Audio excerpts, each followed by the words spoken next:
નમસ્કાર મિત્રો, Sanjay maths and science એકેડમીમાં ફરી એકવાર સ્વાગત છે. આજે આપણે પ્રકરણ 10ના એક બહુ જ મજેદાર ટોપિક પર વાત કરવાના છીએ, પ્રિઝમ વડે પ્રકાશનો વક્રીભવન. ચાલો આજે પ્રકાશની આ જાદુઈ દુનિયામાં એક સફર કરીએ. તો સૌથી પહેલો સવાલ, આ પ્રિઝમ છે શું? તમે કાચનો લંબઘન તો જોયો જ હશે, રાઈટ? તો શું પ્રિઝમ પણ એના જેવો જ છે કે પછી એમાં કંઈક અલગ છે? ચાલો જોઈએ કે આ બંનેમાં શું ફરક છે. હવે જુઓ, આ જ છે મુખ્ય તફાવત. જ્યારે પ્રકાશનું કિરણ કાચના લંબઘનમાંથી પસાર થાય છે ત્યારે થોડું ખસીને પાછું એની મૂળ દિશાને સમાંતર જ આગળ વધે છે. પણ જેવું એ પ્રિઝમમાં પ્રવેશે છે એ તો પોતાનો રસ્તો જ બદલી નાખે છે. એ નોંધપાત્ર રીતે વળી જાય છે. આ જ તો પ્રિઝમનો કમાલ છે. પણ સવાલ એ થાય કે આવું કેમ? જો બંને કાચના જ બનેલા છે તો પ્રિઝમમાં એવી તે શું ખાસ વાત છે કે એ પ્રકાશને આટલો બધો વાળી દે છે? ચાલો આ રહસ્ય પરથી પડદો ઉઠાવીએ. અને જવાબ બહુ સિમ્પલ છે. બધો જ ખેલ એના આકારનો છે. કાચના લંબઘનની બાજુઓ એકબીજાને સમાંતર હોય છે, જ્યારે પ્રિઝમની બાજુઓ એકબીજા સાથે ખૂણું બનાવે છે, એટલે કે ઢળેલી હોય છે. બસ આ ઢળેલી બાજુઓ જ બધો જાદુ કરે છે. હવે ખાલી વાતો કરવાથી નહીં ચાલે. ચાલો આપણે આને એક નાનકડા પ્રયોગથી સમજીએ.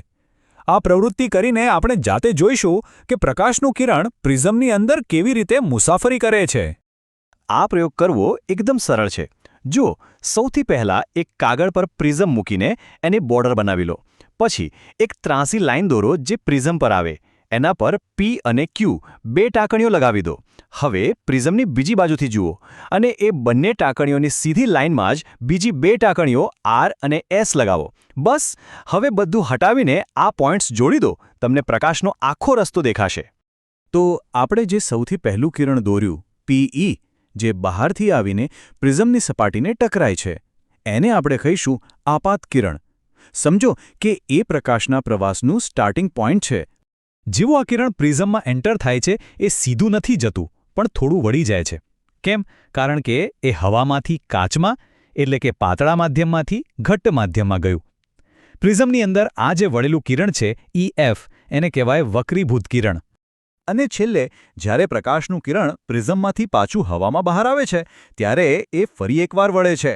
આ જે બહાર નીકળતું કિરણ છે FS, એને આપણે કહીશું નિર્ગમન કિરણ. આ પ્રવાસનો અંતિમ પડાવ છે. ઓકે, તો હવે આપણે પ્રકાશના આખા રસ્તાને તો ઓળખી લીધો, પણ હવે આ રસ્તા પર બનતા કેટલાક ખાસ ખૂણાઓને સમજવાનો સમય છે. આ ખૂણાઓ જ આખી રમતને સમજવામાં મદદ કરશે. અહીં 3 મુખ્ય ખૂણાઓ છે જે આપણે યાદ રાખવાના છે. પહેલો છે પ્રિઝમ કોણ, એંગલ A. એ પ્રિઝમની બે ઢળતી સપાટીઓ વચ્ચે બને છે. બીજો છે વક્રીભવન કોણ, એંગલ R. એ પ્રિઝમની અંદર વળેલા કિરણે લંબ સાથે બનાવેલો ખૂણો છે. અને ત્રીજો છે નિર્ગમન કોણ, એંગલ E, જે બહાર નીકળતા કિરણે લંબ સાથે બનાવેલો ખૂણો છે. અને હવે આપણે આવી ગયા છીએ આ ટોપિકના સૌથી મહત્વના અને ખરેખર જાદુઈ કોન્સેપ્ટ પર, વિચલન કોણ. આ જ તો છે પ્રિઝમની અસલી તાકાત. તો આ આખા પ્રયોગમાં સૌથી રસપ્રદ વસ્તુ કઈ છે એ જાણવું કે પ્રિઝમે પ્રકાશના કિરણને એના મૂળ રસ્તા પરથી કેટલું ભટકાવી દીધું, કેટલું વાળી દીધું. બસ આટલું સિમ્પલ છે. વિચારો કે જો પ્રિઝમ ન હોત તો પ્રકાશનું કિરણ સીધું જતું રહ્યું હોત, પણ પ્રિઝમે એને વાળી દીધું. તો પ્રકાશના મૂળ સીધા રસ્તા અને આ નવા વળેલા રસ્તા વચ્ચે જે ખૂણો બન્યો એ જ છે વિચલન કોણ. અને જો આપણે એને વૈજ્ઞાનિક રીતે કહીએ તો આપાત કિરણની મૂળ દિશાને આગળ વધારો અને નિર્ગમન કિરણની દિશાને પાછળ લંબાવો. આ બંને રેખાઓ જ્યાં મળે ત્યાં જે ખૂણો બને એને કહેવાય વિચલન કોણ, એટલે કે angle of deviation, angle D. હવે તમારા મનમાં થતું હશે કે ઠીક છે, સમજી ગયા, પણ આ જાણવું આટલું જરૂરી કેમ છે? તો ચાલો હું કહું. આ ખાલી એક પ્રયોગ નથી. આની પાછળ કુદરતની એક બહુ જ સુંદર ઘટના જોડાયેલી છે. જી હા, આકાશમાં જે સુંદર સપ્તરંગી મેઘધનુષ્ય દેખાય છે એની પાછળનું વિજ્ઞાન આ પ્રિઝમના સિદ્ધાંત પર જ કામ કરે છે. વરસાદનું દરેક ટીપું એક નાના પ્રિઝમની જેમ વર્તે છે અને સૂર્યના સફેદ પ્રકાશને તેના 7 રંગોમાં વાળી દે છે. મજેદાર છે ને?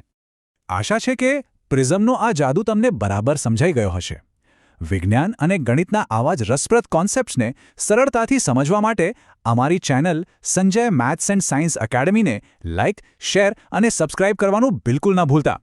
ફરી મળીશું એક નવા જ્ઞાન સાથે.